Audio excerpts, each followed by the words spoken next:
When we connect the word food to justice, we need to sort of think about sort of how those two concepts became what they are today in what people refer to as food justice.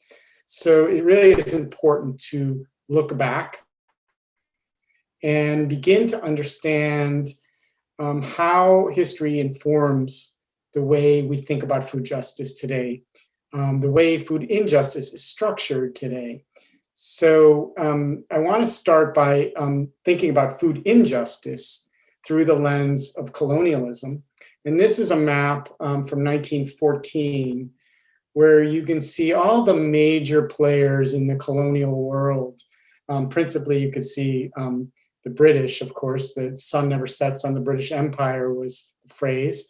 This is before World War I, when essentially there was about to be two world wars in the 20th century, fought over colonized territories and fought over the tensions that arose from expansion and extraction, largely from what we refer to today as the global South.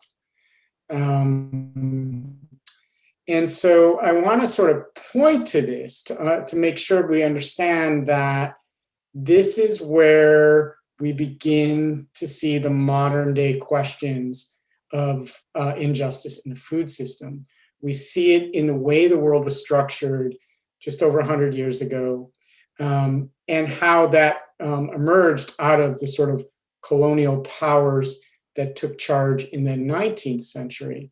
We won't go that far back, but we will sort of pop to the present to sort of see how some of that, the ramifications of the colonial process have led to, and the extraction of resources and wealth from many of those areas that were colonized have led to major questions around hunger across the planet. I'm going to show you some slides to sort of kind of dig a little deeper into this question of hunger. But I want to sort of point out here that sub-Saharan Africa it has some of the highest hunger on the planet. And so we have the double ramifications of not only colonialism, but the process of extracting people and enslaving them in a slave system that, of course, informs our own food system in the United States to the present, and many across the globe, especially in South and Central America and the Caribbean. That was in 1492, the beginning of what people today call the global economy, when the two halves of the world were connected, right? The Western hemisphere became part of the sort of global economy that the Europeans established through a triangle, a process of extracting people, enslaving them, bringing them to the Caribbean and the Americas, eventually across the Americas, and producing commodities that were largely sold in Europe for European consumption.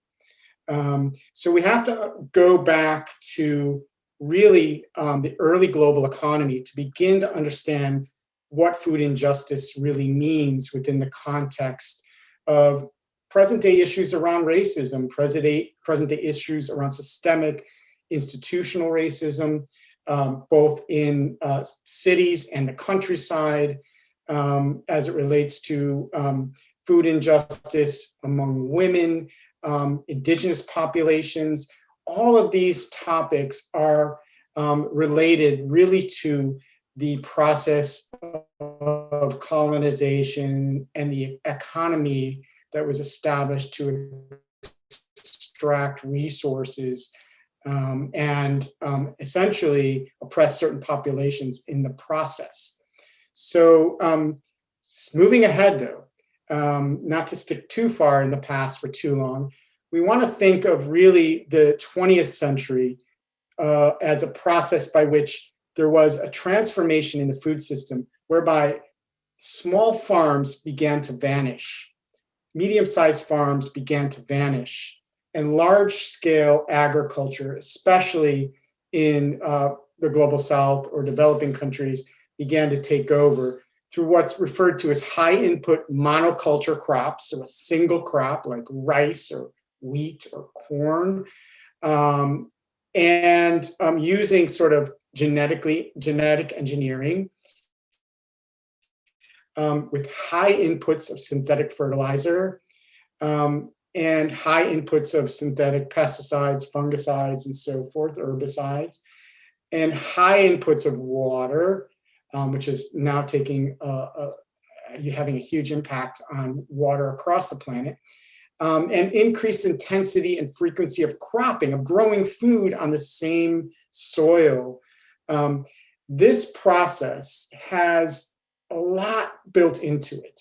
Number one, the process of bringing people into a monoculture was to increase large-scale farms owned by larger entities and decrease the amount of small-scale farmers. Using genetic engineering and these synthetic inputs produced by large corporations that then would make people who were farmers dependent upon these inputs, and also dependent upon huge amounts of water, especially problematic in areas where water was insufficient. So the late 20th century results of that were actually higher yields per acre. And so there was actually more food produced as a part of the Green Revolution. One of the sort of marketing aspects for those who tout the Green Revolution was that it allowed us to feed more people across the planet.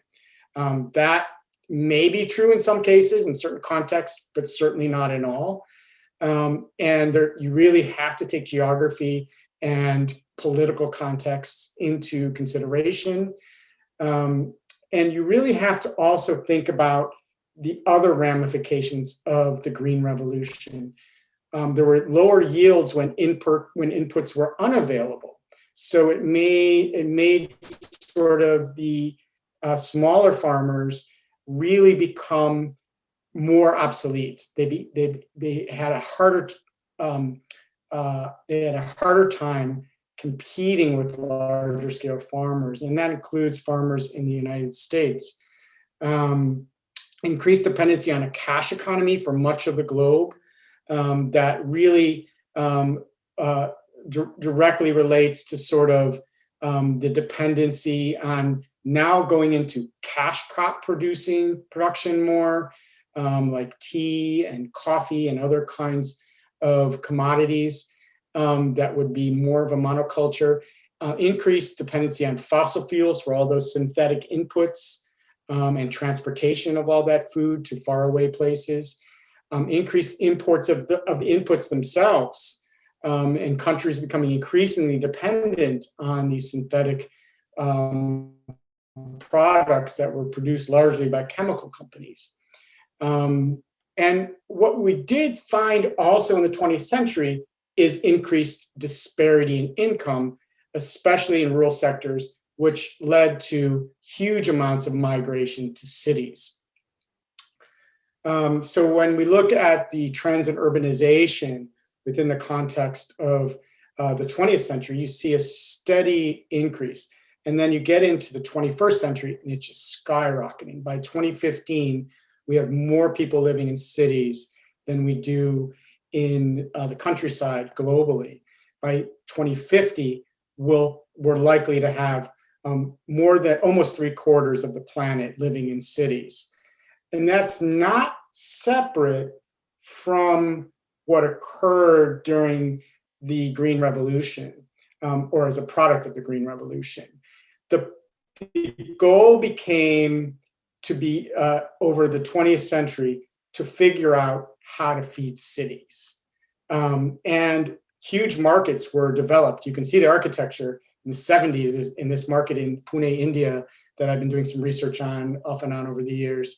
And here you have sort of massive amounts of food brought in from the countryside, from larger scale farms and sold by intermediaries in bulk to feed cities. And one of the aspects of feeding cities becomes all the sort of transportation, all the essentially the carbon footprint needed to bring food from increasingly far away places as cities begin to expand their residential and commercial footprint and go into the countryside and start to gobble up through urban spread farms that once fed cities. You can see this happening in the Chicago area. I go out to Kane County in the western suburbs of Chicago, and there's about 30 specialty crop farmers left in Kane County. And you can see where the farms end in the middle of the county and where the urban sprawl begins for Chicago metropolitan area. So take a look at this. This is, we're going to go backwards in time here for a minute. So if you look at this, you see this is the presence of urban growth rate by color here, with red being the highest rate of urban growth across the planet.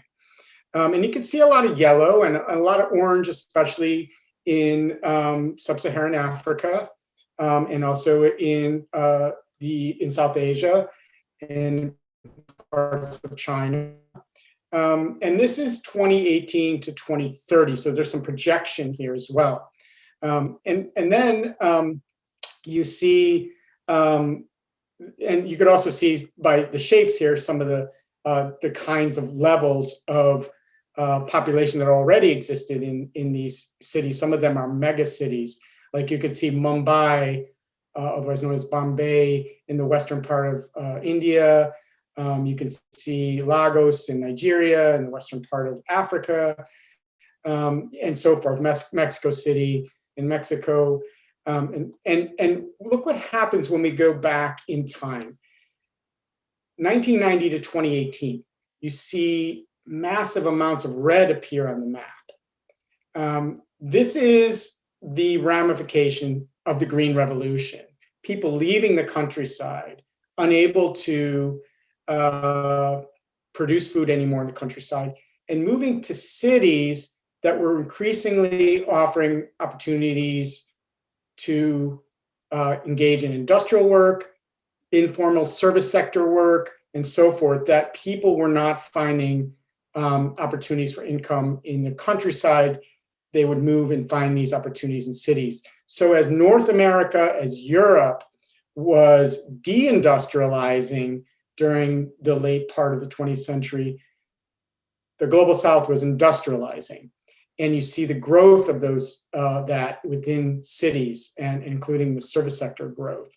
So then go back to the 1970s, 80s, and 90s, and there's massive red.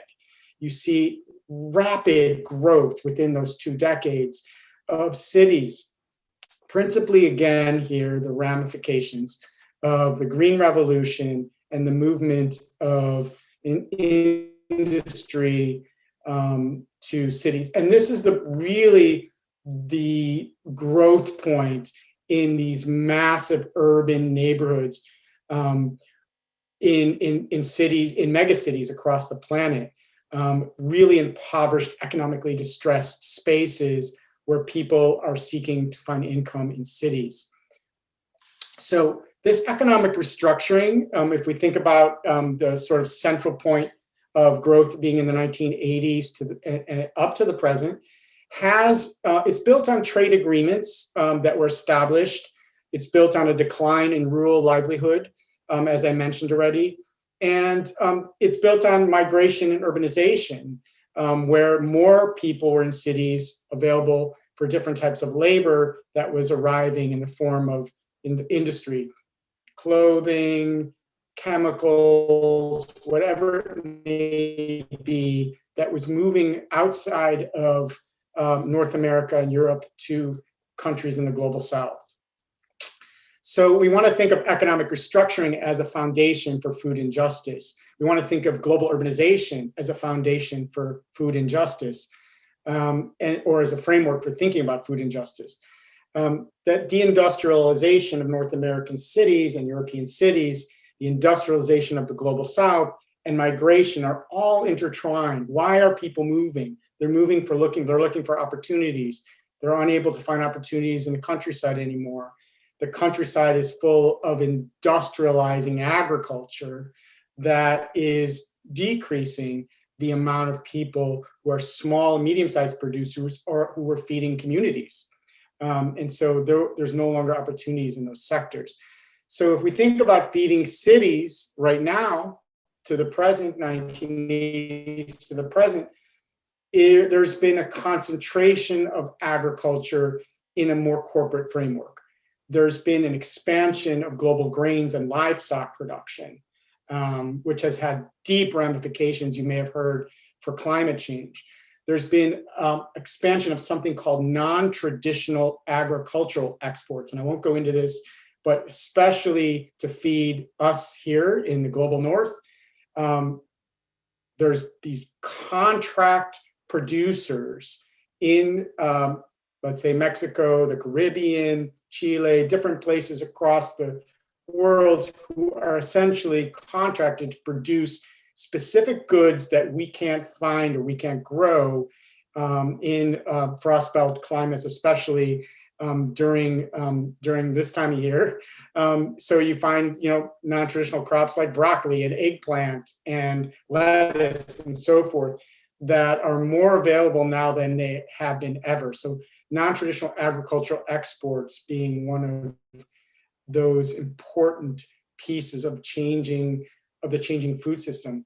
That involves quite a bit of labor that is actually built on migrant farm workers, not just in the United States and Europe, where you see lots of migrants going to do farm work, but all over the world as part of these non-traditional agricultural export farms that are producing these foods that we find on our supermarket shelves. I'll get to supermarkets in a moment, a very important player in the food system and questions around food injustice.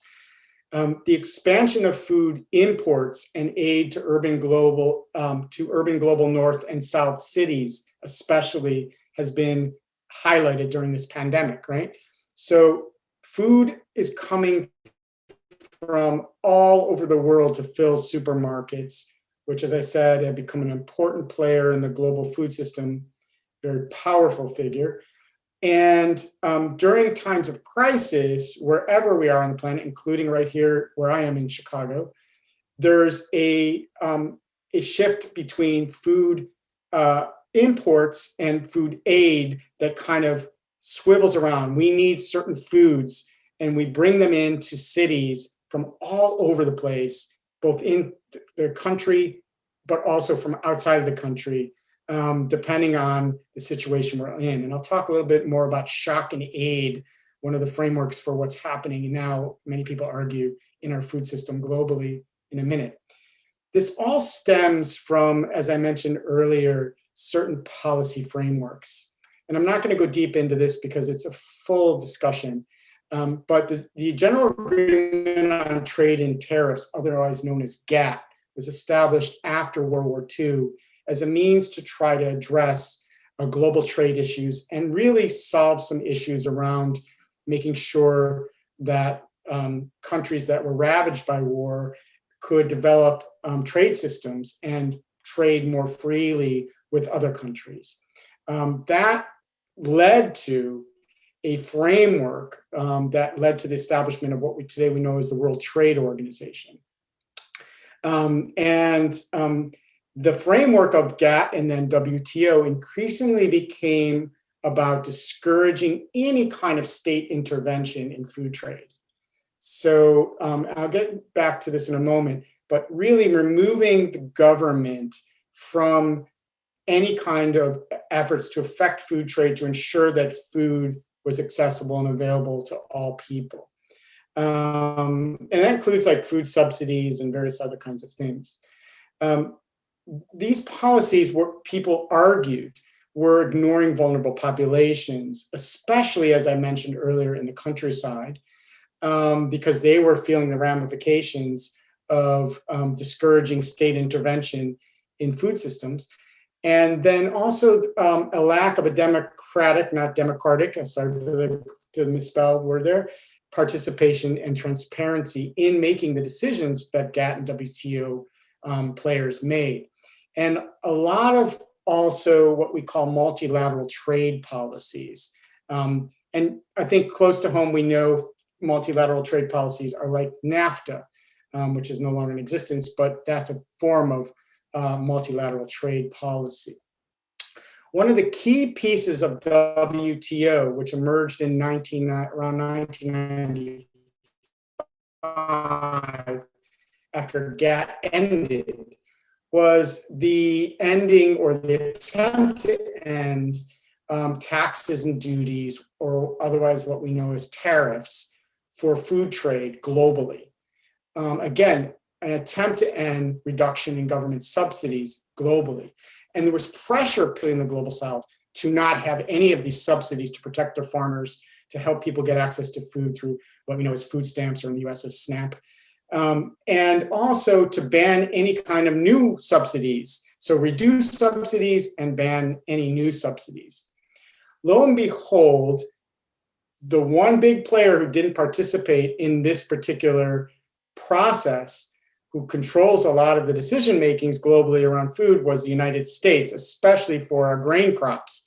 So you see here actual subsidies, both insurance and other forms of subsidies, of corn in the US from 1989 to 2014. So take a look at 1995 when the WTO established this agreement. Actually, our subsidies began to increase even more so from the 80s and early 90s, and have done so expansively. Again, this is how the US is a big player in controlling global grain markets, is to subsidize. I've often argued to my students that we're one of the most socialist countries on the planet when it comes to food subsidies, because of this particular chart that you see. Take a look what's happened here. As other countries were pressured and pushed to decrease subsidies, so you see here in the blue as 2015 to 2017, and the white is 1995 to 1997. The two players who actually have increased subsidies during this period, especially, are the United States and Ukraine. I have no idea what's going on with Ukraine. It's not my area especially, but I do understand the United States is still a major player in controlling the global grain markets because of our tax dollars, our subsidies. So what happens? We have major protests that emerge globally around the WTO, around the marginalization of small and medium-sized growers, to the point where these protests that occur across the planet at WTO meetings that take place have deep ramifications, people committing suicide at the protests, farmers.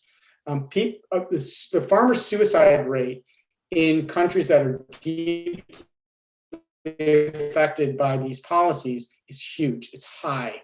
And it's become a major rallying point for many farmers across the world in relationship to the WTO.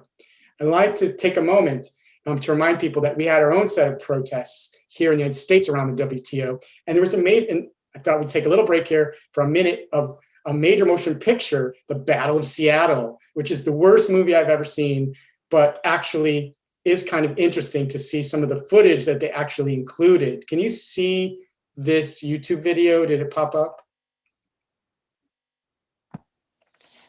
We can see the video. We'll have to see how the sound works. Okay, let's see how it works. Yeah. It's been 30 years since the Democratic Convention riots of 1968 pitted police and protesters against each other, but some fear history will repeat itself this week in Seattle as the World Trade Organization prepares to hold its first ever meeting on U.S. soil. Looks like you're going to be having a very healthy baby months from now. Don, you look after this one. Dr. Rosing? Yes. We that all the protests are not able to see the the video actually share. But if you go, when you hit share screen, there's an option to optimize for video. And if you stop sharing and then reshare, that should fix the problem. Okay. Let's see. Optimize the video. How's that sound? How's that look?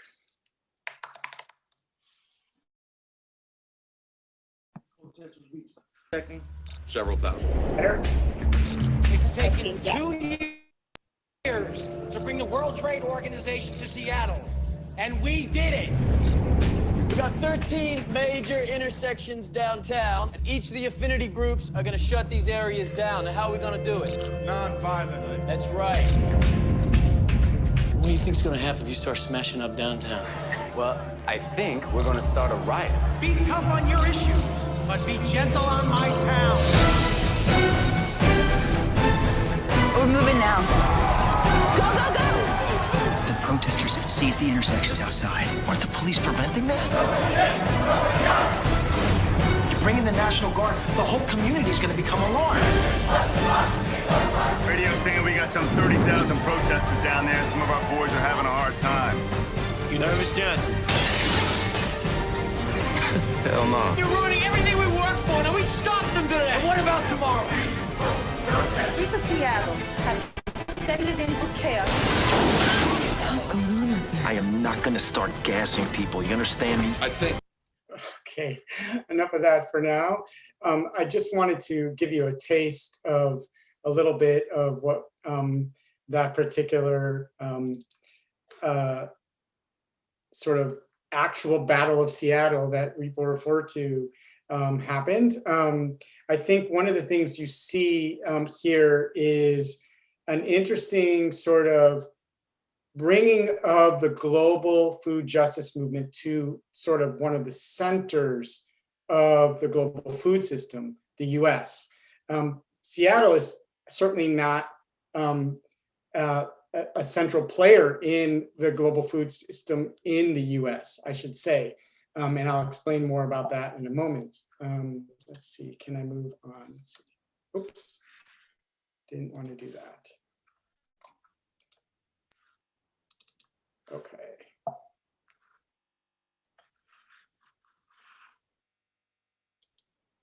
Okay, so as I referred to earlier, this pattern of shock and aid is what we're beginning to see in the global food system.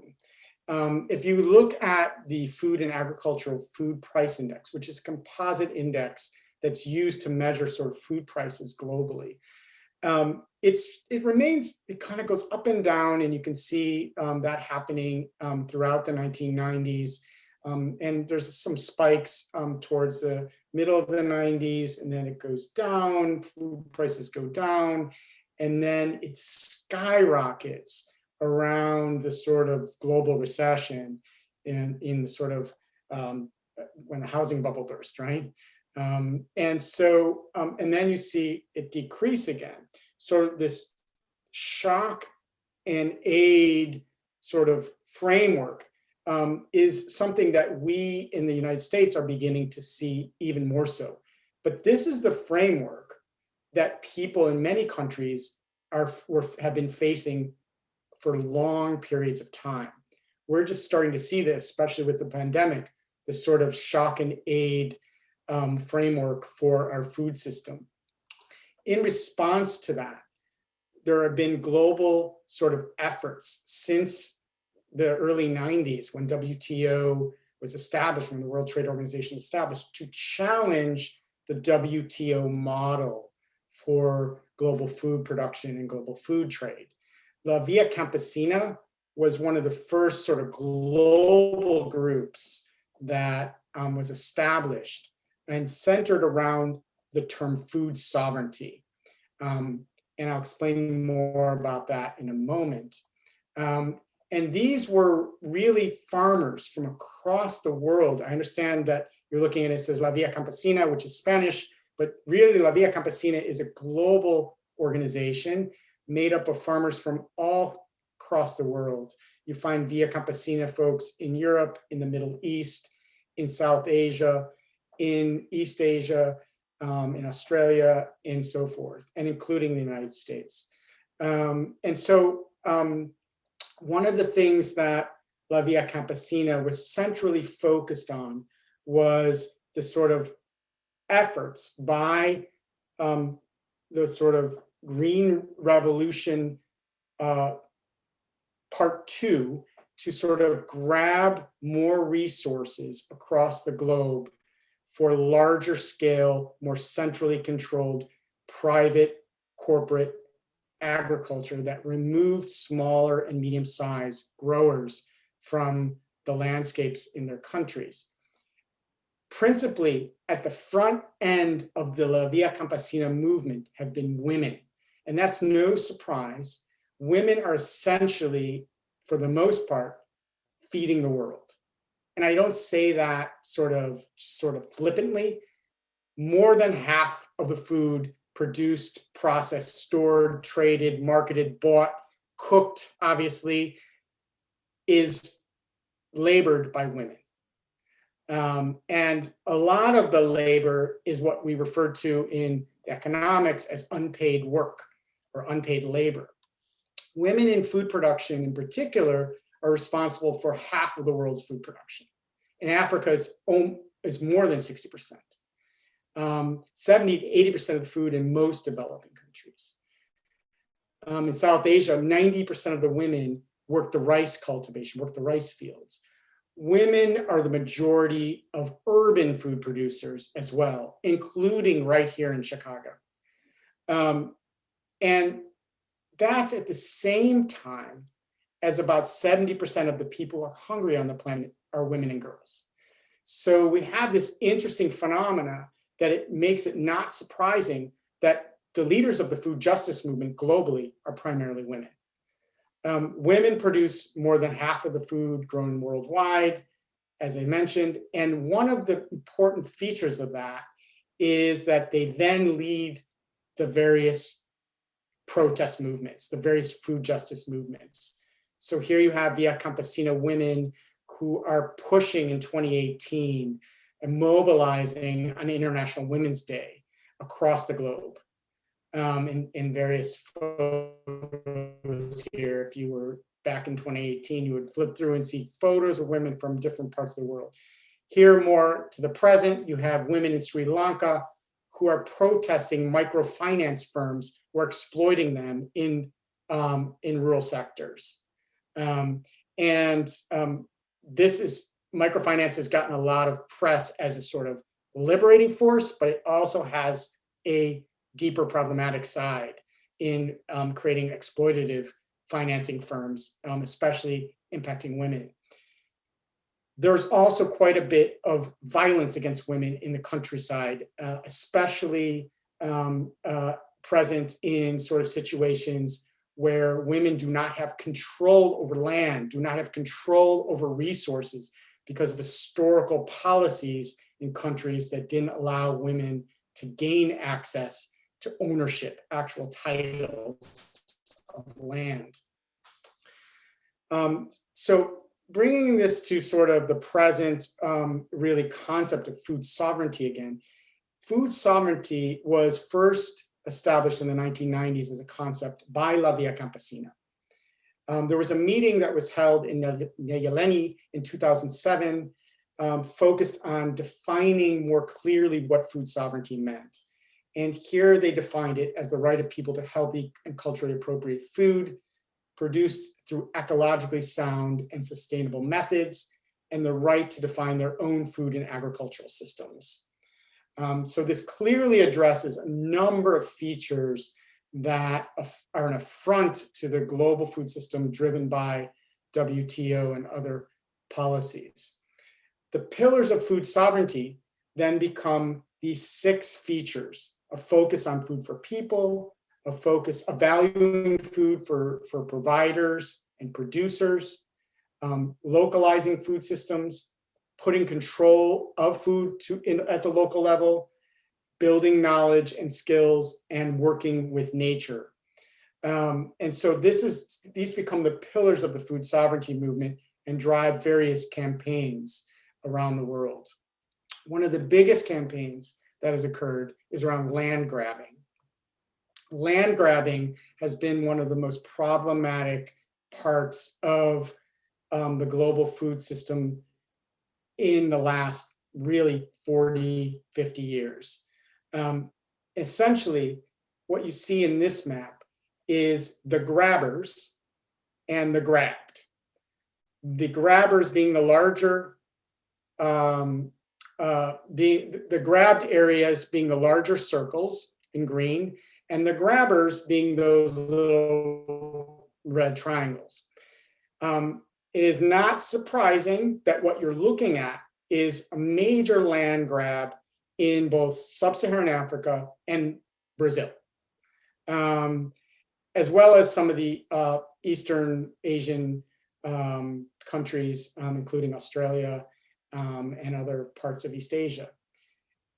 Central sub-Saharan Africa has become the epicenter for land grabbing, both by North Americans, by Brazilians, by Chinese companies and Europeans that are really beginning to take land that is covered in dense, this is sub-Saharan Africa, right? In dense, carbon-rich forests and various savannas and so forth, and they're clear-cutting them to produce, lo and behold, grains.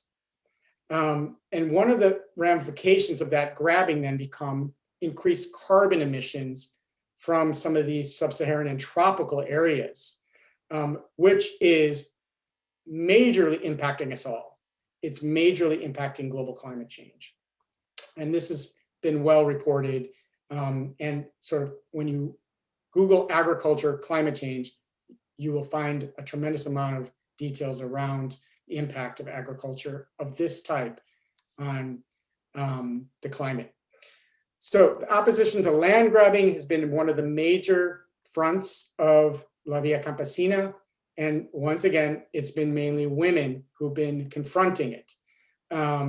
Here you have women at the Ministry of Agriculture in Brasilia, one of their grabbers, right, in Brazil. Here's a world map looking at the levels of undernutrition in relationship to hydroclimatic preconditions. I'm not going to go into the details of the science of that, but essentially you have major aspects of climate change related to hydroclimatic conditions relevant to undernutrition. So the two are not just correlated, there's a causality in scientific terms. One of the other major issues around food justice globally is seeds. Seeds without, that's essentially, many people think that seeds and soil are where the major conflict is globally in the food system. The consolidation of control over seeds, especially through genetically modified seeds, has been enormous. It's even more enormous than this consolidation of the seed industry shows. What you see here is Bayer, which is a German company, global company, which now owns Monsanto, controlling a huge part of the global seed trade. But there's really only 4 major companies that control most of the seeds produced on the planet. And so there have been major protests around the seed sovereignty, really, principally because once you start buying and using seeds by these companies that are all listed here, you then have to use their inputs to their various chemical inputs to make those seeds successful. Making farmers dependent on these corporate entities to grow food. And seed saving has become a food justice movement. So farmer managed seed systems are one of the principal ways that the food sovereignty movement is also been growing across the planet. As I mentioned earlier, contracted farm workers have been also a major growing part of the food justice movement, principally because of the non-traditional agricultural crops that are filling up our supermarkets wherever you go, because a lot of those food crops are grown through contracts that are made with farmers thousands of miles away from where those foods are consumed. And they're actually not even farmers. They're just corporate heads who hire farm workers to farm land to produce those foods, whether they be tomatoes or broccoli or whatever. The Coalition of Immokalee Workers, which is a type of food sovereignty organization linked to the food sovereignty movement, has many, many protests, especially protests against various fast food chains to push them to provide more income for food workers in the farm worker category. They've had actually a number of successes as well. United Farm Workers, again, here I'm getting into some of the COVID material that I'm going to increasingly talk about as I finish up, but farm workers were left out of the COVID-19 aid initially, and essentially leaving them vulnerable to quite a bit of high infection rates. And essentially, as you can see by the date of this article, April 11th, 2020, farm workers were put in major sort of threatening spaces, and the rates of infection were huge and high, and the death rates were also huge and high amongst farm workers, especially in the United States, but all across the globe. One of the other aspects of the food justice movement is a critique of what's referred to by Andrew Fisher, an author, as the hunger industrial complex. This is the situation where food aid replaces structural change in the food system. When we become complacent with just donating food, mostly through corporate donations, also through USDA surplus foods, to feed people, to feed cities largely. And as Andrew Fisher says here, despite a 10-year recovery, 12% of the nation remained food insecure in 2018. So coming out of the recession, 12% of the country was still food insecure. This is pre-pandemic. So what food, that hunger industrial complex is built on in the United States is it's built on a bill called the Farm Bill, and it is largely a health and nutrition bill, even though it's called the Farm Bill. As you can see, 3/4 of it are food aid. That's your SNAP, what people call green stamps or food stamps, your WIC, for women, infants, and children, different food aid programs to really close the gap on hunger in the United States. And so this is the ramification of not having, for example, fair wages, including for many people who live in cities who work in the food system. And as you can see there's also something really important, which is the commodities. So the commodity crop insurance and the other subsidies that I mentioned earlier are the light blue and dark blue. And you can see the increase from 2019, 2023 to 2019 to 2028. So here you have the USDA expenditures for food and nutrition assistance through 2016. And especially you're looking here at the importance of both SNAP, our food stamp system, and the National School Lunch Program, where a huge part of our kids in this country get their primary meal each day. So this food injustice issue is largely built on the fact that much of our farmland in the United States is not growing food directly for human consumption. It's mostly growing food for animal consumption, feed. 70% of the feed in 70% of the land in Illinois is dedicated to agricultural land is dedicated to animal feed. And you could see that Illinois, where DePaul is the epicenter of that sort of animal feed industry. Just imagine if we were to reconsider how to use that land. This was the first map created. I'm sorry, some of the type didn't come out well here, but it was the first map created in 2009 of national, what people refer to as food deserts. And you could also see the ramifications of poverty in the United States geographically. What you see is the Southeast, high rates of limited access to food, and also some of the Western states, and these are primarily Native American reservations. And so what you have in the Southeast there are largely poor, impoverished communities that have been that way for literally more than a century, since the Civil War, perhaps, in many cases.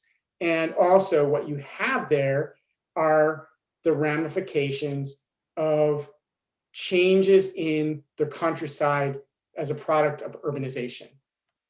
So lots of food poverty in rural sectors of the country, especially in the Southeast. In Chicago, to bring it home, you could see here on the left, the distribution of Black and African American residents across the city.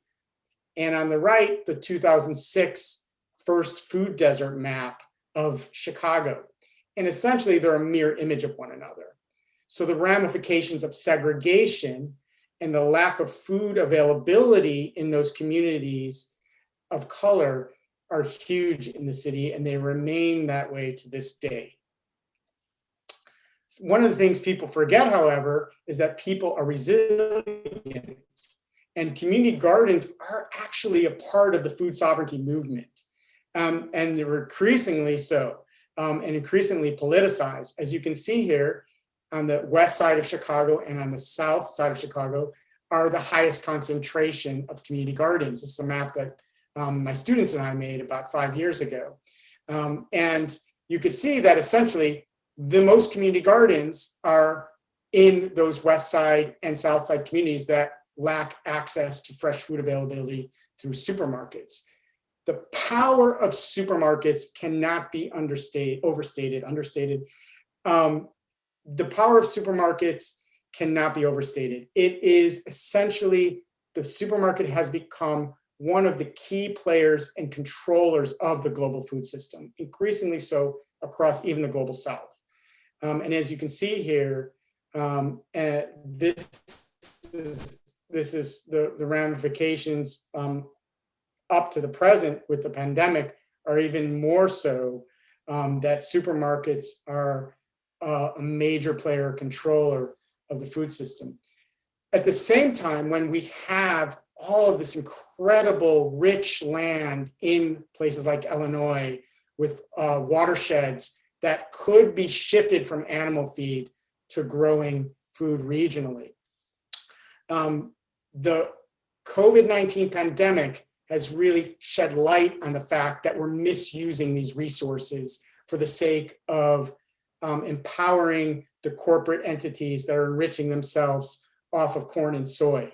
And that has to do with the fact that we no longer can feed ourselves at all, even in the state of Illinois, without importing food. And in a state that's an agricultural state that has a tremendous amount of rich soil and water resources. And so this has globally become a problem, especially in areas that lack more of the resources that we're so rich in Chicago and the Great Lakes territory. So here you see the power of the supermarket chains controlling more than 50% of all US grocery sales. Now it's even more than that since the pandemic. Some people are saying it's somewhere around 65 to 70%. The challenge to that supermarket dominance is agroecology. This is the concept that the food sovereignty movement has been using to push for policies that encourage the more local and regionalization of agriculture and food systems around ecological principles, essentially the pillars of the food sovereignty movement. Culturally appropriate food that is built on the values of the growers for local food systems and the environment. During the pandemic, this became more escalated. People were saying stay home, but remember that there are local growers that actually could be empowered. They have knowledge to grow food. And this increased actually even in Chicago. We had urban farming just booming during the pandemic in many ways. We know that urban farming, given that 70% of the planet is going to be urban very soon, can feed lots of people. In China, 800 million people grow food in cities. More than half of Beijing and Shanghai produce supplies coming from city market gardens. We know it's possible. We just have to have policies that integrate this type of practice. One of the organizations in Chicago that I work with that I'm a huge supporter of is Urban Growers Collective. They have a huge farm on the south side in South Chicago, near the lake. They have several farms across the city, and they've been producing farm boxes, produce boxes, and distributing them during the pandemic, feeding people with this notion of empowering people to learn about growing food as well as this, at the same time. Food processors, also a major issue of food injustice, a major issue that is also driven by the pandemic more and more. As you may have heard in the news, many meat packing plants facing high rates of infection. This happened well before the current pandemic. This type of thing was going on well before the pandemic, and food justice movement people were quietly working on it. It's become more of a pronounced issue now, as you can see by some of the campaigns that were going on. So I'm going to end with a few more slides to talk a little bit about restaurant workers, since I'm sure many people here go to restaurants. As you can see here, in 2010, we started eating more food away from home in the United States than we did at home. That means there's lots of labor that needed to be put in place for restaurants, for food preparation. The organization we partner with here at DePaul that works on that nationally is the Restaurant Opportunity Center, and they are particularly focused on ending the tipped wage, harassment of women, especially in restaurants, and most currently issues around the pandemic related to sick pay and sick leave, as well as now the right of return, the right of restaurant workers to return to the restaurants that they were in pre-pandemic and not just be dismissed for new workers. I will end with a couple more slides to talk about food service workers. This was a campaign that was during the pandemic to support cafeteria workers who were actually not paid, including at DePaul during the pandemic. And that's not DePaul's fault. It's the Chartwell's company that wasn't paying those cafeteria workers. And students were demanding that Chartwell's, which is a global company, one of the largest in the world, pay cafeteria workers. Chartwell's works across major universities and hospitals and other places. They're one of the big three food service companies.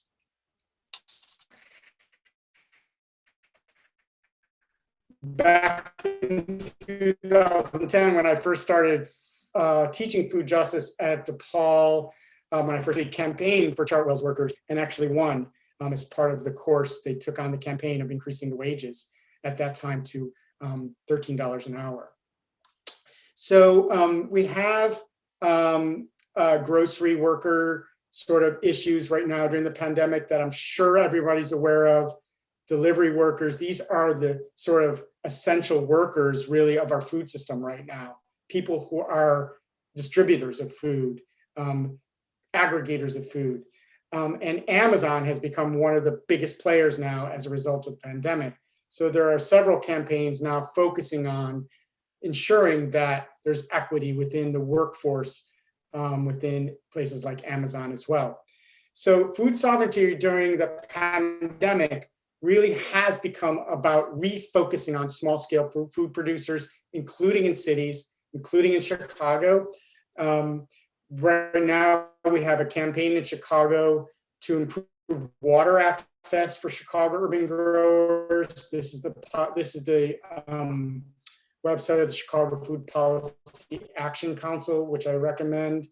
They actually, right in the midst of the pandemic, the city raised the cost of water for those community gardeners that you saw in the map on the west side, mostly in the south side of Chicago, all over the city, but concentrated in some of the most economically distressed and segregated parts of the city. There are also lots of great work going on among mutual aid organizations. This is not the traditional food aid world. This is not the food banking and food pantry system. These are communities that are coming together to actually feed themselves, getting food and making sure it's distributed. A lot of doing food rescue and other types of work to ensure what they call food apartheid ends, which is, by the way, what people are now referring to food deserts as food apartheid. I would encourage people to also think about doing some campaign work at their legislature, wherever they are in their states, around food issues being one of the most important topics. These are two of my students who were campaigning as part of my class, food justice class at Springfield, for a cottage industry bill that passed that allowed people to take food and produce products in their homes and sell it. Also, I would encourage people to think about finding where in their cities they can be a part of growing food. We at DePaul partner with a number of folks to create the Chicago Urban Agriculture Mapping Project. Many of my students worked on this to really help and bring knowledge of where food is growing in your neighborhood. If you don't have something like in the city, in your city where you're living, contact a university. They should be creating that with other players in the city, so that you can actually click on one of those green dots and know within a matter of 2 blocks where food is growing, or a matter of a mile in a community garden or school that you may be able to participate in growing. So just to end, I would say, how can you be participants from your household in food justice response? Engage in campaign work, even remotely. My students have been doing it as part of my course. Get active in local COVID-19 response efforts, especially those mutual aid groups that I mentioned. Think about where you're consuming food from. Think about local and regional farmers, how you can especially support Black, Indigenous, and people of color producers. Buy food through fair trade supply chains. And think about how you may engage in growing food yourself and sharing it. So with that, I sort of end, and hopefully we'll have time for a few questions. Thank you so much for presenting on that subject. And hopefully all of our attendees today learned a little bit of how they can get involved in this effort. We are just a little past time, but if you do have any burning questions, feel free to submit them in the chat and we'll answer a couple if we have time. But otherwise, for those of you that do need to hop off, thank you so much for joining us this evening.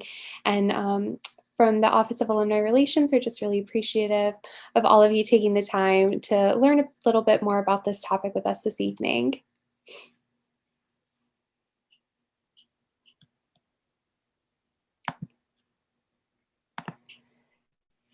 We haven't gotten any questions yet, but if there's anything else that you want to share, or about how people can learn more about this effort, feel free to give a little bit more on that as we're waiting. Great. So I would encourage people to check out the website of La Via Campesina.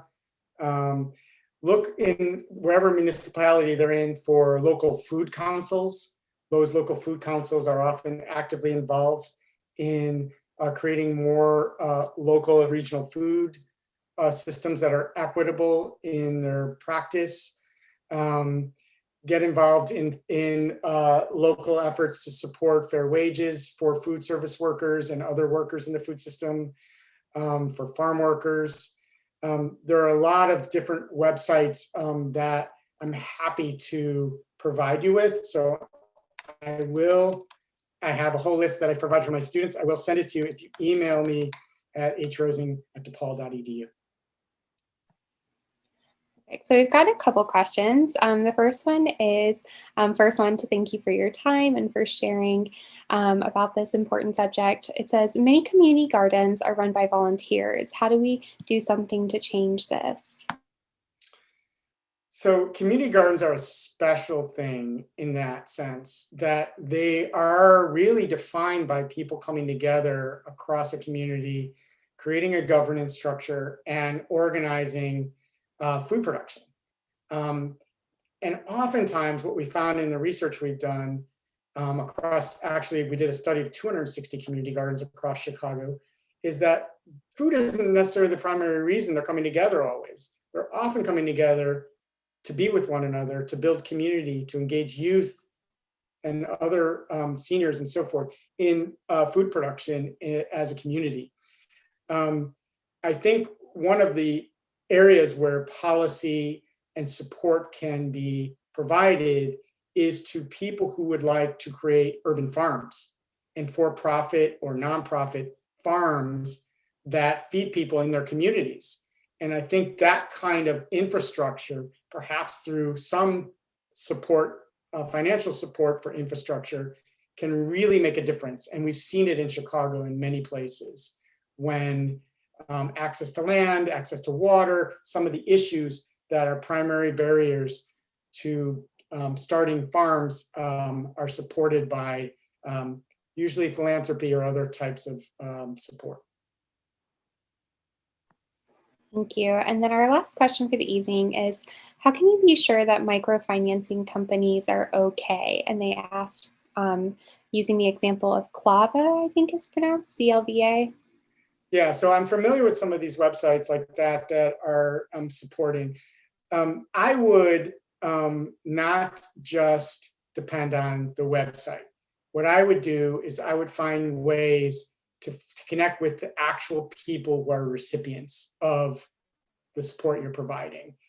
Almost everyone on the planet now, or somebody they know, has one of these phones. And almost everyone uses WhatsApp now or Facebook or something.